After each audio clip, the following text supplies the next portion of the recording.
I've been known mostly for being an actress, but most recently I started producing.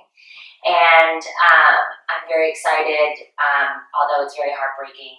The Parkland High School, Marjorie Stoneman Douglas was my high school. So we're doing a documentary focusing on safer schools, better school policies and stuff like that. So that's the main focus right now. I'm also the vice president of Food to Bullying. Right, I saw that. Yes. I've been seeing that for a while now, and I know I talked to the founder and he follows us. So Dimitri? that's what got me to your attention. Oh, As look we at see all that. you guys' work. So Yeah, you literally reached out and immediately I was like, yep.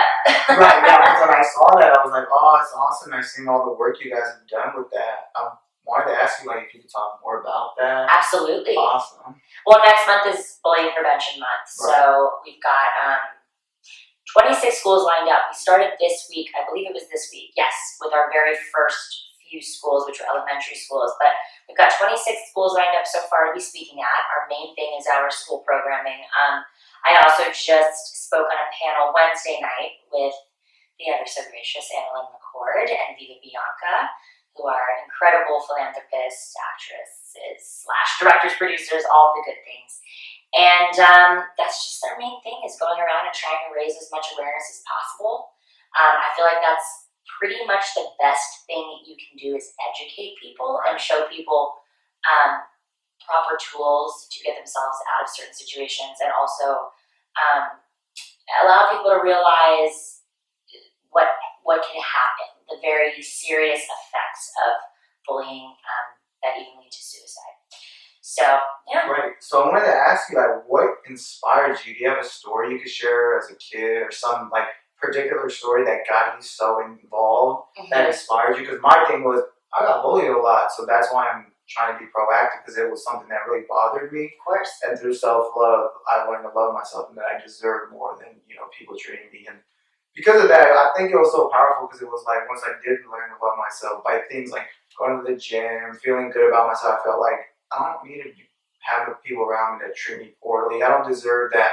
And then that's why I thought it was so important. So I tied that in with this whole like message in the podcast, and the brand more is a French word. It means self-love. So oh wow, I did. Yeah, I didn't know that. I was like, that's a fancy word. Yeah, no, I didn't want to look it up. Yeah, I didn't want to just say like the brand self-love or something. I wanted it to be like something like that. And then you look in, that whole word is a French word. It means self-love and self-respect. Are you French? No. I just thought when I looked into it, I was like, oh, this is like cool. Everything in French sounds cool. Right, I know. So I was like, oh, this is like Exactly. So I was like, oh, this is cool. So that's the reason why I'm doing this. Like, that's what I'm so passionate. Thank you so much for doing that. Yeah, for doing this. Because what was your absolutely. Yes, I got bullied in high school. I'm not going to sit here and play this huge mega victim. I did. I dealt with my fair share. I don't like that term for bullying. It's not fair. My unfair share. My unfair share of bullying. I honestly think every human being that has walked on this planet has had their share of bullying. So anyone that even say, like, even when I had, like, kind of told everyone I got bullied, I had those, like, people like, no, you didn't. This and it's like, oh, man, come on. Like, that's just, like, being a negative hater. And it's like, anyone that's walked on this planet has had their fair share of it, even in the adult world. So I feel like it's a very powerful message. Absolutely. I would say self-love is the most important message. Right. And so it's like, is there a particular story you could share if you feel comfortable that happened to you? I mean, I just go back to this one memory of me feeling so uncomfortable to even walk into my cafeteria because girls were very cruel towards me. And statistically, girl-on-girl bullying is the biggest form of bullying, which is really sad. Females, let's go, let's step it up. What the hell? Let's support each other. You know what I mean? It makes everything easier. You know what I'm saying? So it just makes it makes everything easier for everybody. There's room for everybody to win. And I just remember being so terrified. That sucks to have to be a teenager and be terrified to walk into your cafeteria. And so I was like, you know what? I'm just gonna go. Like, I took my train. I ate lunch in the bathroom. Are you serious? Wait, what group did you like form into? You know, I bounced around. I didn't really have a specific group. I had lots of popular friends. I was the girl that liked to befriend people that I felt isolated. or weren't necessarily the cool people, which Right. like how dare we put the word cool on people? I know, but that's we just do. right. So, you know, for me, that's a very standout memory, and it was the culmination of just so much negativity and girls just being catty and rude. I did have somebody that was bad. I remember AIM. Right. I had AOL. yeah, AOL Instant Oh, Messenger. What a throwback! I did have somebody that was. Oh my god, my screen name was Guy Magnet number 4 Eva. Oh, What is man. that? No wonder I was bullied. No, just kidding. No bullying, and good bullying. But yeah. So and somebody was constantly sending me death threats, and On there? that to me is probably the worst form of bullying, besides actually physical bullying. But they were sending me non-stop, like, kill Cassie Scerbo 1, kill Cassie Scerbo 2. I mean, it was just ongoing and ongoing. I had to get the police involved, and they were trying to terrify me. Oh yeah, it was a big This deal. is in high school? Yes. That's intense. And still, I was like, I'm sure this is just somebody hiding behind a screen and being a coward. And I was like, you want to take precautions, but I don't know. For me, yes, it's hard. Those feel like, obviously it was hard for me. I did spend a lunch hour, multiple, in my bathroom stall. But I really learned quickly how to turn that around. And I was like, you know what? Every negative thing, just like you, that somebody has to say about me or whatever it may be, I'm going to use all of that as my fuel. I'm going to fill up this gas tank. I'm going to go to Hollywood, since you're all trying to tell me I can't do it, and I'm going to prove to you. I'm going to use my passions for, you know, acting and singing and dancing and my hobbies. I'm going to just turn all of this into a positive thing. And it's going to become my fuel. I'm going to use it to really drive me towards my goals and you know, dreams in life. So that's what I did. That's awesome. Were you like, was it like one of those things that came out of left field that you went to LA and became an actress, or were you like kind of like, oh, you were pretty and like guys liked you? You were kind of like cool like that, or did it just come out of nowhere? You know, I've always, since I was a kid, wanted to tell stories. Storytelling in any form, singing, dancing, acting, telling a story, performing is my end-all be-all. This is what I love to do it more than anything else in the world. So I had started at age 10 actually with agents and like commercial auditions in Miami, but I came to LA for the first time. I was going back and forth when I was 14. Actually, the very first time I came out here was because I had the original screen test deal for Hannah Montana. Oh, fun fact. But so yeah, that brought me out here, and then I was in for freshman year and sophomore year. I spent the first halves of each of those years in school at Marjorie Stoneman Douglas, and the second half out here I was homeschooled. And then come junior year, I had to be homeschooled because I was out here. But I do want to go back to self-love, because self-love is truly the root of everything. It is. I really think everything. Like every single thing in this world can be brought back down to self-love, because here's how it goes. When you truly learn to love yourself, which means, actually Anna Lynn was speaking on this, and I also love, sorry to side note, but the book A Return to Love by Marianne Williamson, it's unbelievable. And that's our true form. That's our true state before the negativity and the dark things that happen in this world get to us. We are born out of love, in a loving state. We are love, and love is acceptance. It's acceptance of everything you are in that moment, the good, the bad, the effed up, whatever the heck it is. You've been there. It's in the past. You need to accept all that you are, and either take the things that you love about you with you, and the things that you dislike about you, or the things that you dislike that you've done or that have happened to you. Whatever shame you may feel, you need to throw it in the trash can and just accept that that's okay. It's okay. We are human.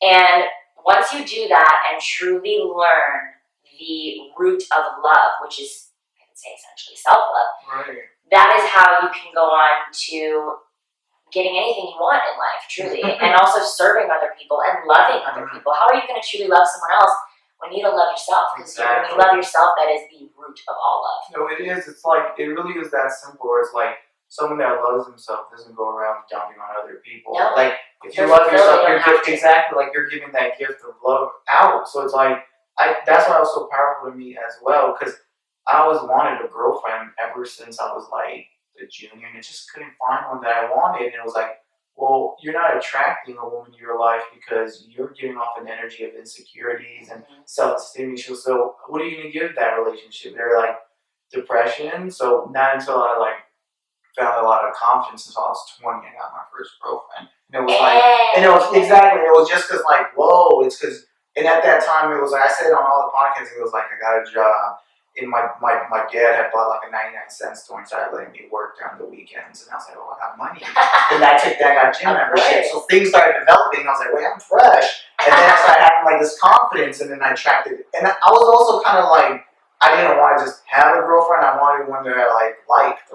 So I wasn't gonna be like, oh, just date her. And I remember like my friends used to tell me like, oh, this girl likes you. Why don't you date her? And I was like, nah, man, like I don't want to just date a girl. You want to settle. Exactly. And also that's unfair to that person. Exactly. Even in high school, I was like, and so until 20, I found someone I was like, I really like this person, and then I had like a real relationship. So that's why I think self-love is important. And all these people, even in the adult world, like as I'm living in LA, always when I see someone that's like negative or getting off bad energy, it's someone that you could just tell is having a hard time. Yeah. It's never like a happy person that's like settled in their career or having a good family life that's going around just dumping it No, all. they don't need to. Exactly. That's why it's like that person loves themselves because they're getting so much love. It's just a And you know what? I want to put this message out there. It's not easy either. And you can be somebody who just, in general is a good person that's not bullying people or acting out because you do love yourself. But that doesn't mean you don't have hard days. And this brings me to, I was just on this panel. I'm part of this organization called Unleash.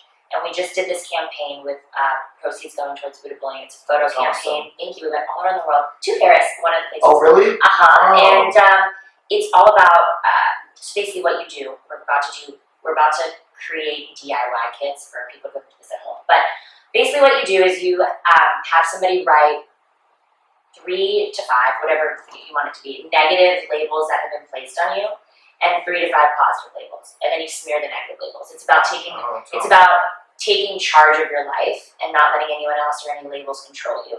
And basically, when I did it, I found that pretty much all of the negative labels I had given myself. Oh, really? And I think a big term that people do you mind naming some of them?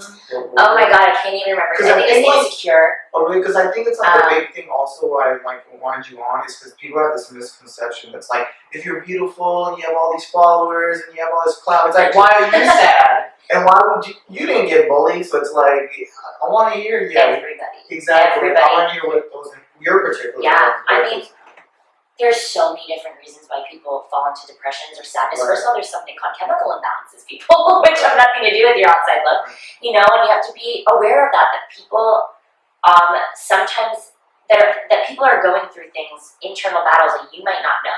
So you can say one thing sometimes one thing can truly affect somebody. Words are painful. Right. And you don't know what state somebody's in or what they're hiding behind or what's behind that smile or what they're going home to. So be very careful with words because one thing can really break someone. I mean, I just watched this whole video on BuzzFeed of these 2 women that confronted each other after years and years and years. One of them was a bully, one of them was the bullied.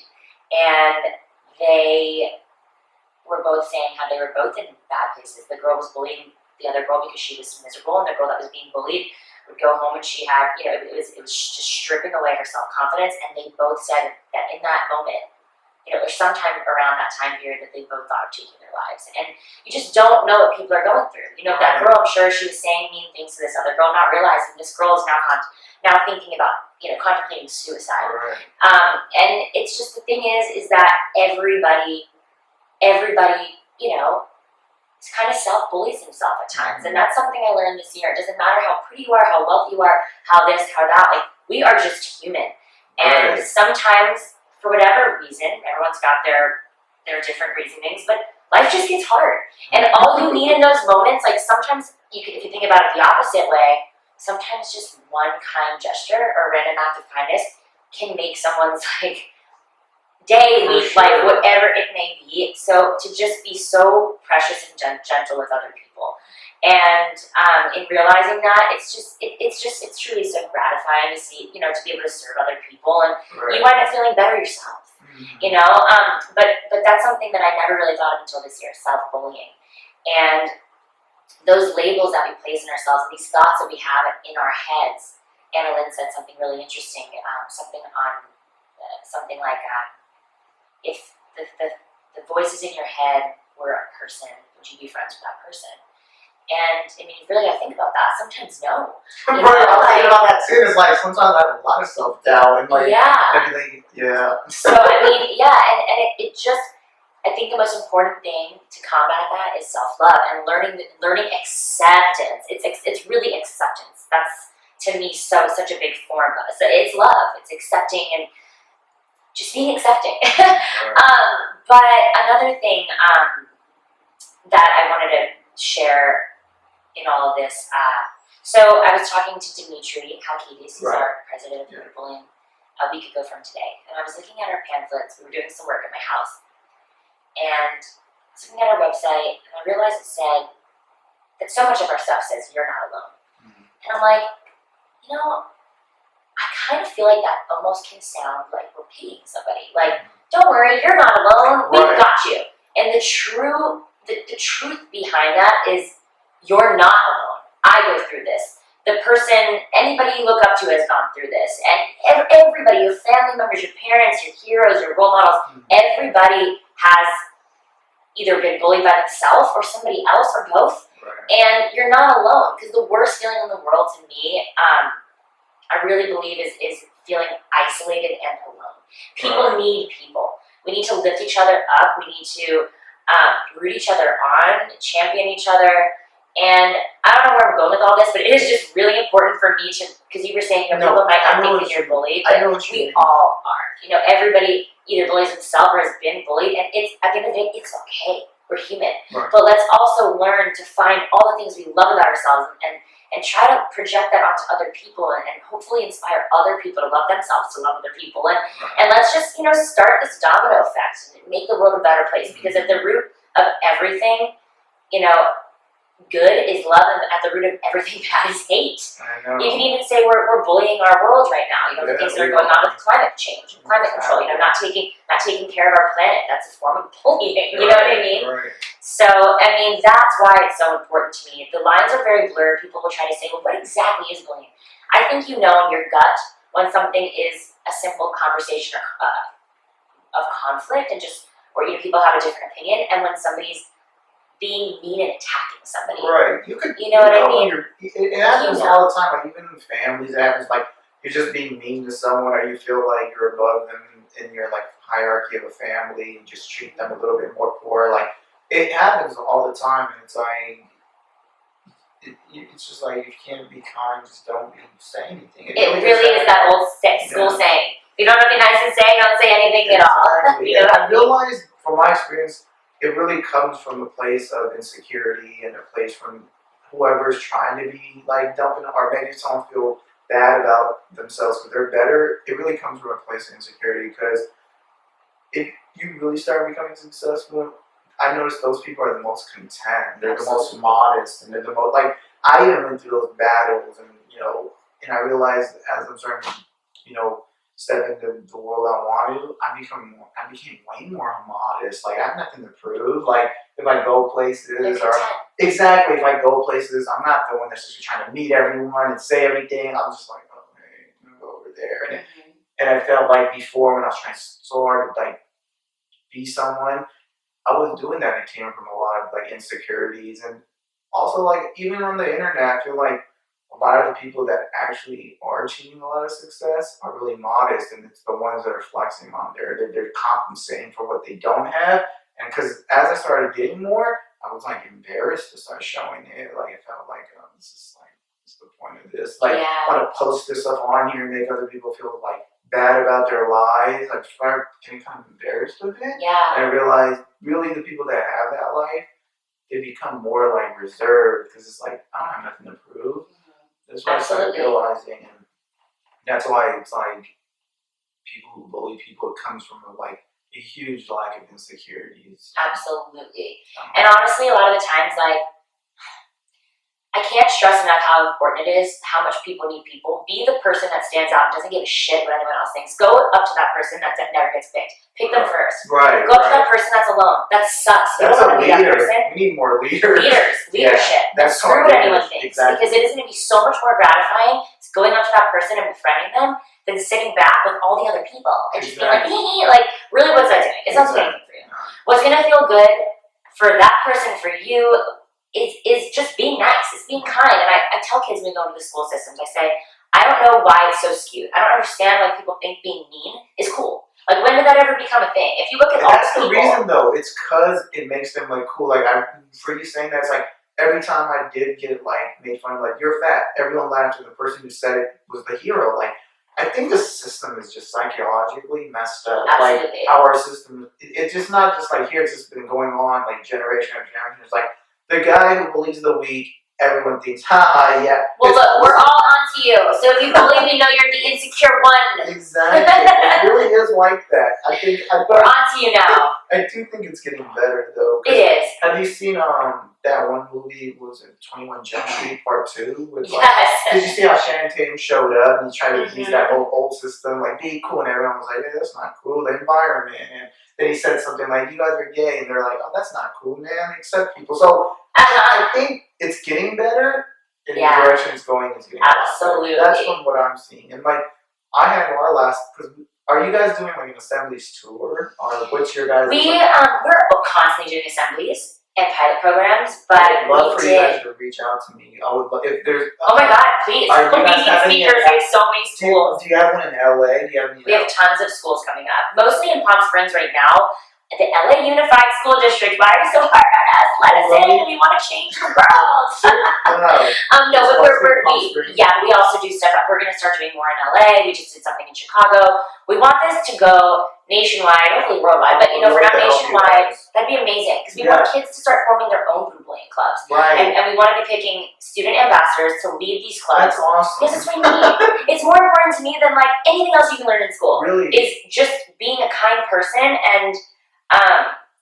Just literally like person to person, like just loving skills. I don't know what to call them right now, I'm blanking, but literally just teaching kids the correct tools to help other people and serve other people and be a good person. And it's so important. So yes, I will get in touch with you about all that. Yeah, just like send me like all you have to do is just send me the school and the day and time. I would love to see which one I could fit in, but I would love to come and do it. Like, even if I'm not speaking, I want to just go be there, because the whole reason why I'm doing this is because like I like to see like people like speaking directly to the kids, and I think the whole assembly thing is so awesome because it's like you can have these kids on like a one-on-one counseling, like, hey, don't bully, or a teacher can tell them, hey, don't do this. But I think the assemblies are so awesome because it's like when you have 200-300 students sitting down like that, it's like they're all listening. It's like kind of like, when you go to the movies, and you watch it with like a whole like auditorium full of people, like a great movie like Titanic. Did you watch Titanic when you were a kid? Of course. It stayed with you. Remember, it was like absolutely. It was like I still watch Titanic. Exactly, it was like 60-70 people in a theater, like feeling the emotions, and you remember it. Then if you go watch that same film on like Netflix in your room, it's like it's not. So I think the assemblies are so dope because when all these kids are together, there's an energy and it will stay with them, and the message stays, like bullying. Well, now they've all been there and they can hold each other accountable. Hey, we were all there, and we were all moved in the moment. So if you start to do something going against what you just learned, like you look like the bad guy, right? Which you should if you're being a harsh person, and if you a cruel person, and if you've got your own things going on inside, that's okay. Just talk to somebody. Right. Let it out. Don't let it sit there. Don't let it bottle up. The most important thing is to have a conversation, and is to be open and to get down to the root of why you're why you're bullying. You know what I mean? Like, why am I doing this? Something's not sitting right. Exactly. It's really coming from and that's sad. We want to help the bullies too. I know what it is too. Like, it's they think it's cool, so they're just doing it because they want that validation from people. Like, maybe they see their parents. Exactly. And then that's the second one. Like, they're just bringing that energy from home. So it's like, I think it's like, I know I had someone a long time ago, it's like $1 trillion like system that needs to be put in place because it starts from home, and the parents might be doing it. So it's really, really It's so important for us That's why- to educate not only the students and Exactly. kids, but teachers and parents. And That's why I say it's And, like you a know- $1 trillion system where it's Yeah. like it has to be set in place from home and the school. It's like that. I like how you guys are doing your best to just go to the schools because that is making a difference. Because that one day, just being there, spreading awareness. Even when the kids go back home, the parents are like, "What happened?" It's like a bullying assembly and like love yourself or something. They're like, "Oh, okay, well, the message is like staying." So I yeah, think absolutely. that's And what I it think. really does. Because then like they get really, kids and students and teenagers, they get very excited to share the stories of when they were brave and leaders, in which they deserve to come up and share those stories, Exactly. and then everybody wants to be that leader. Right. It's a domino. Do you guys do that at your assemblies where you have someone come up and share? Either whatever they want to share. Right. It's a safe space. We did that, and I had like 2 or 3 girls because it was an all-girls Catholic school. We did the last one. A couple of the girls started crying and shared these intimate stories, and it was like, whoa, like Yeah, same. this vulnerable moment made the whole school realize, like, why are we mean to each other? It's It really, the unnecessary. assemblies are It's awesome. silly. It's stupid. It's It's dumb. Exactly. It is not. I hate to have to sound so. Those are But kind you're of childish passionate. words, but like that's what it is. Like it's just dumb. I can tell you're really passionate about Very. this too. That's what's really awesome. Like I can tell like when the kids see someone like yourself or like some of the guests I have, they can tell who's like really passionate about it, Yeah. and the ones who are just doing it. So People like to do things for selfish reasons, I believe, and I'm not going to point fingers at anybody specifically, but right. I do think that especially kids and students, they smell bullshit. They know. They're like, Exactly. you're just here because you want to look good. For me, it's not that. Exactly. I'll be having the busiest day. I will be having probably anxiety. I can tell. You're And I will put on really, a smile and be there because it means a lot to me. I can tell because like I'm watching you talk about it. You're just like getting all like worked up. I It's do. like I do. It's because it's real. And I've had so many kids, that trust me and come up to That's me, and I don't want to let awesome. them down. I've actually been seeing you do this for like maybe 2 or 3 years off the Buddha bullying thing too. So I was like really happy to have you on.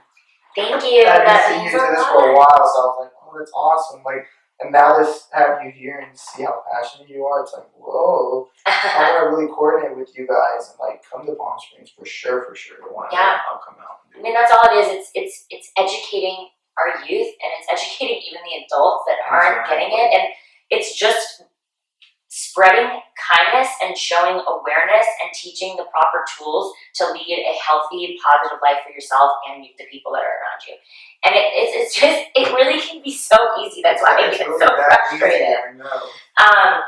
Yeah, and I guess that, honestly, the most important thing to me, like I said, is just for people to realize that you're not alone in anything you're feeling. In your most weirdest thought. Right. Like, literally, if you think of the craziest, weirdest thing you've ever thought, like, what makes you think, we're all human beings. You think like no one else has had these thoughts. Like, we all have weird, fucking crazy thoughts. Like, or feelings. And that's okay. Own them, laugh at them, or take care of them if it's something serious that you need to address, or maybe some certain people need prescription, whatever it may be. Handle whatever's going on, but it's okay. Like, it's just okay. It's okay to not always be okay, and we're all just people. So.